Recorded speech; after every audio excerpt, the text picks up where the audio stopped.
Please welcome to the stage Abbi Walsh, Director of the Council on Criminal Justice. Good morning, everyone, and welcome to the Inaugural Leadership Summit. It's been a long time coming and planning, and we're so excited to welcome you here to the Mandarin Oriental Hotel today. When we partnered with Arnold Ventures to host this event, it was our goal to bring together an unconventional group in criminal justice.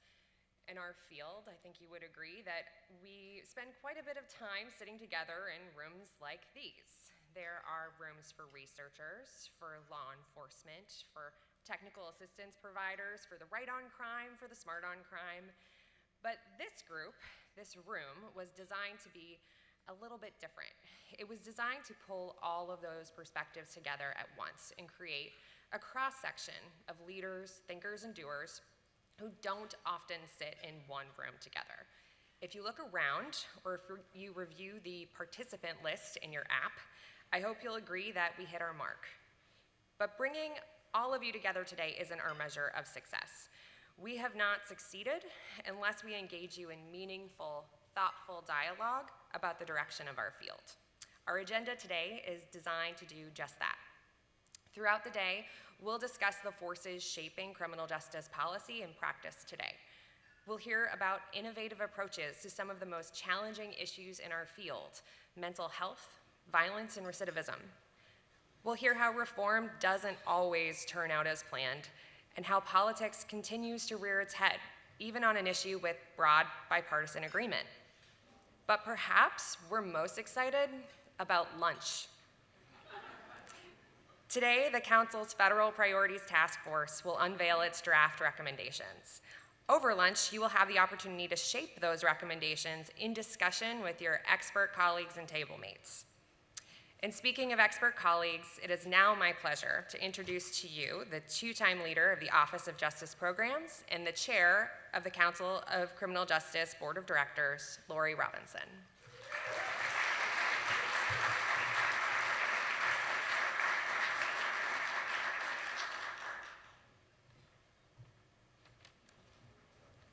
Thank you so much, Abbi, and good morning, everyone. You know, looking around this room, I feel like all of my friends from lots of years in criminal justice are here, as well as the next generation of leaders, and that we're here to celebrate what I think is a significant moment in the evolution of criminal justice: the birth of a new organization that can serve as a center of gravity for the field, that can generate new ideas that push us forward, and that can make a clear statement, not just to the criminal justice field, but also to the wider world, that criminal justice is a top-tier issue that I would suggest is central to our democracy. You know, it's critical that we get this right. Criminal justice really reflects our moral grounding as a society. If you think about it, the criminal justice landscape is littered with ideas that people thought were no-brainers, but turned out otherwise. Think about the DARE program. Think about military-style boot camps. Think about private prisons. Now, we're not always going to bat 1,000, but the Council will help us to get closer, help us further evidence-based policymaking, and can serve as a translator and a conduit for great research that these days too often does not make it into the hands of policymakers and frontline practitioners. Now, if you look around at all of you, this is a very impressive gathering, and I'm talking about you all.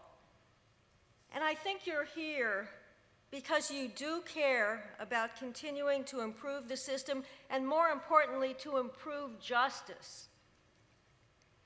And I think you're here also because you sense that the council has the potential, armed with facts and evidence, to advance safety and to advance justice.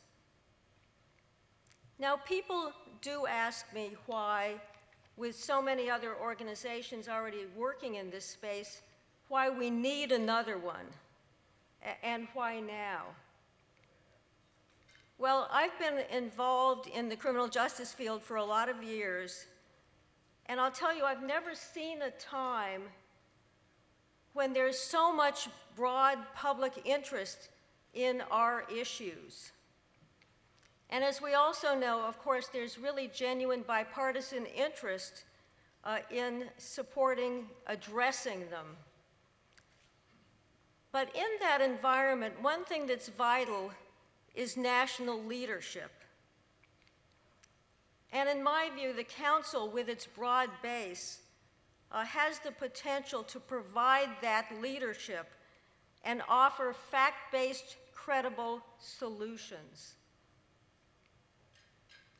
Now, we wouldn't be here today in this really quite lovely Mandarin Oriental hotel if it weren't for Adam Gelb and his remarkable vision and the work he's put into bringing this council into reality over the last several years. In addition to his intellectual and organizing skills, I've been so impressed by Adam's leadership in pulling this together. You know, there's a famous adage that's attributed to Harry Truman, though I think the historians question that goes, if you want a friend in Washington, get a dog. Well, by contrast, Adam Gelb has managed to build trust and friendships, I've observed, across every political divide in this town, and actually across the country. So that's no mean feat. But I've seen that it's been absolutely critical for beginning to establish the credibility of the council as he's worked toward its launch. So please join me in welcoming the CEO, the president, and the founder of the Council on Criminal Justice, Adam Gelb.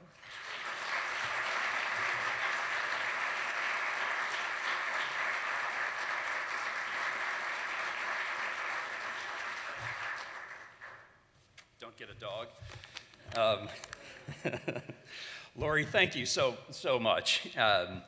As you know, Laurie's back here now. The Council on Criminal Justice would not exist without Laurie. If she didn't think this was a good idea, it would have been dead in the water. Her efforts over the years to inject research and science into the policy and practice of criminal justice are absolutely peerless, and she really embodies what we want this organization to be. Today's event would also not exist without Abbi, and those of you who work with Abbi know that there's literally nothing that Abbi can't do and no situation that she can't handle. So thank you to Abbi as well. Mostly thank you to everybody here for being here today, for being willing to come and to be ready to learn something new, learn something different, maybe think about issues that you think you know really deeply in a different way today. But also to be here today to celebrate the birth of a new organization, and one that is dedicated, as Laurie said, to really elevating the field to which so many of us have dedicated so much of our passion and our lives.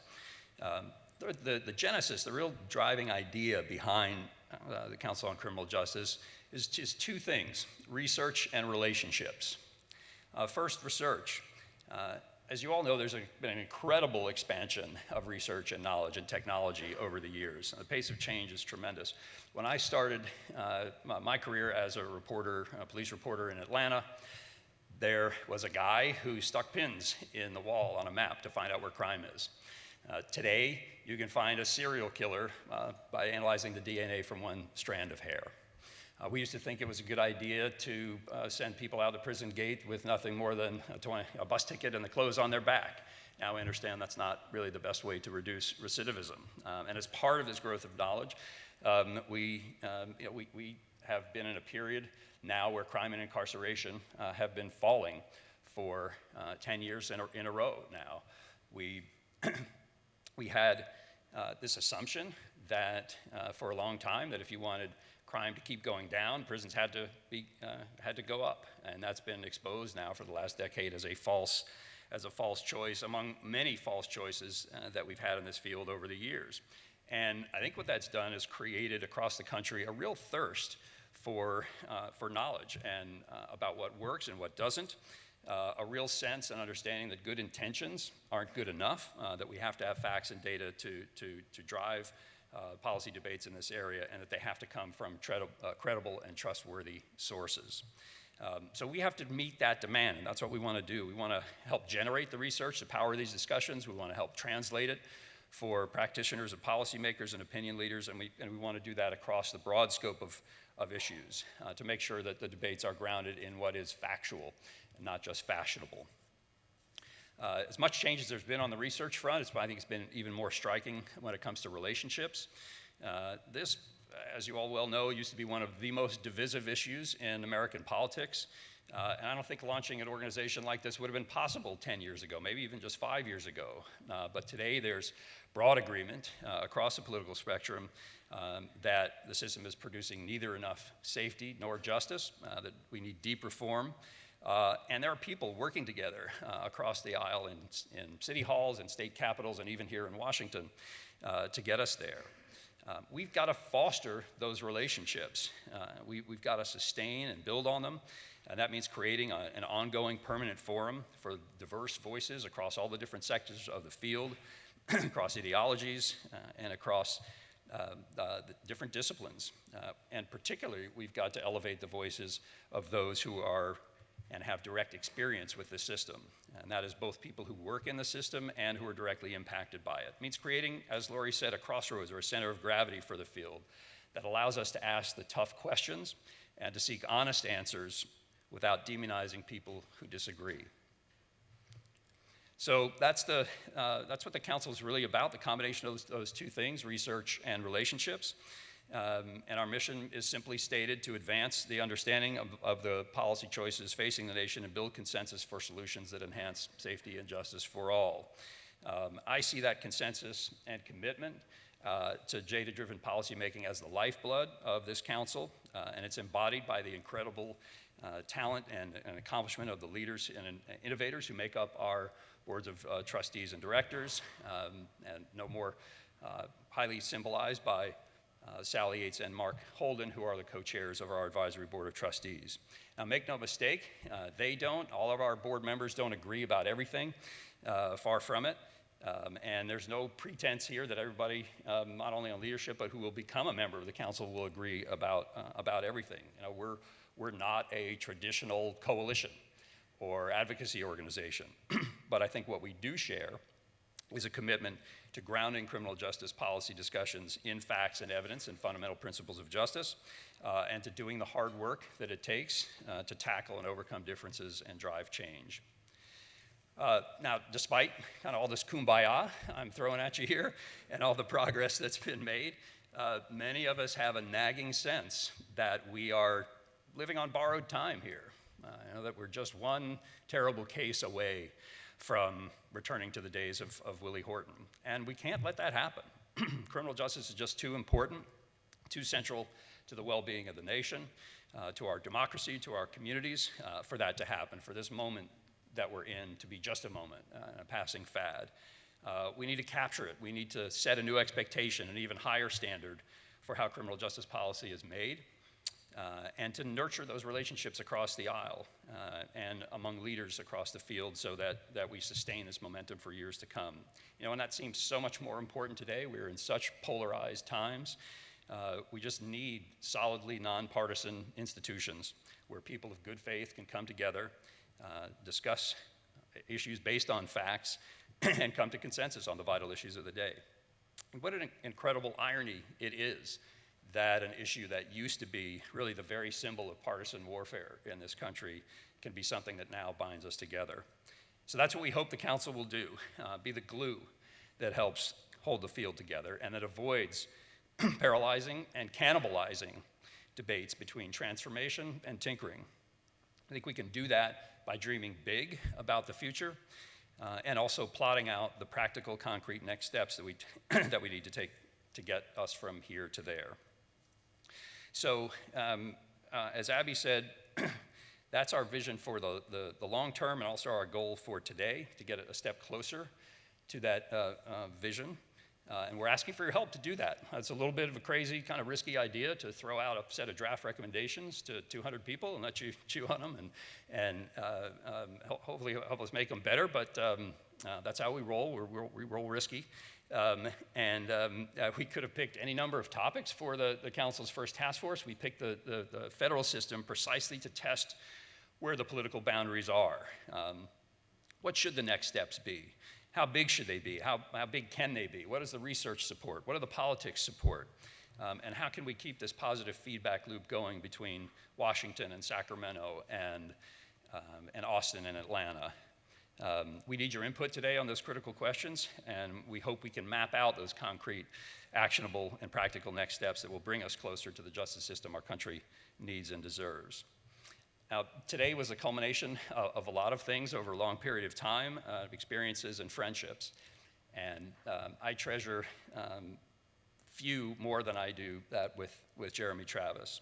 Jeremy is one of the most highly regarded people in this field, not just because of his trailblazing career of accomplishment at the Justice Department, at the Urban Institute, and at John Jay, but because Jeremy inspires people to think and think really deeply and to challenge their assumptions and frames. That's what he was doing when we were part of a small group a few years ago when the idea for the council first began to germinate. And Jeremy, I can't thank you enough for your advice in shaping the council, your mentorship over the years, and of course to you and Amy Solomon and lots of others at Arnold Ventures for your support of the council generally and your partnership with us on this event today. That we have assembled such a diverse group of leaders and thinkers and doers from across the field here today, I think is a testament to how far this field has come. And Jeremy, it gives me great and tremendous hope that we will become an engine for much, much more. Thank you, Jeremy Travis.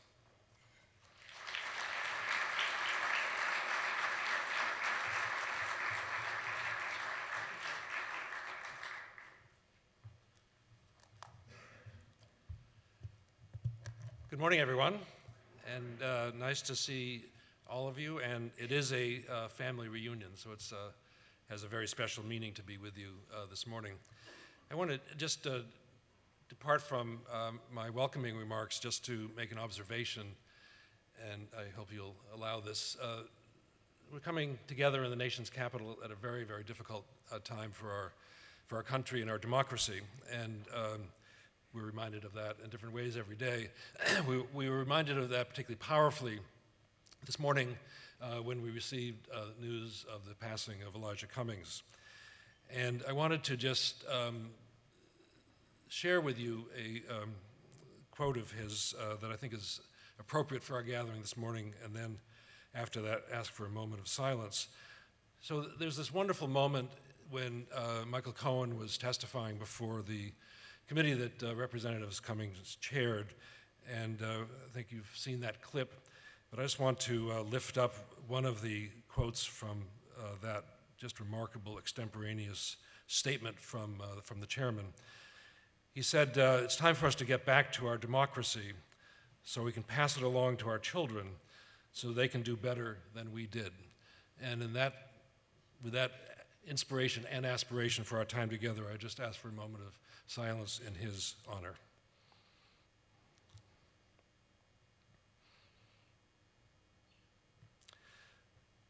Thank you. So I'm with you today in a new capacity, which is great fun for me, which is as Executive Vice President of Criminal Justice at Arnold Ventures. And on behalf of Lauren John Arnold and Kelly Ree, our President and CEO, and my team, we're really delighted to have partnered with Adam and Abbi and the Council on Criminal Justice to bring this event into being.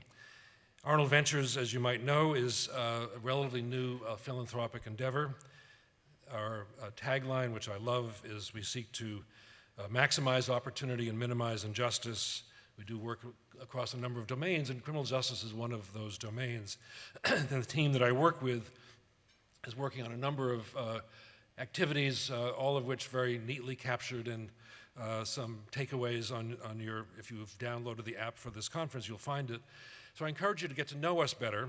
But we're here today because we, like Adam and Abbi and Laurie Robinson and the board of the Council on Criminal Justice, believe it's time to continue looking for big ideas, to continue to support the bipartisan reform movement that's so powerful in our country, and to continue to find ways to bring together thought leaders to advance the cause of justice in our democracy. So we're delighted to be co-sponsors of this with the Council on Criminal Justice.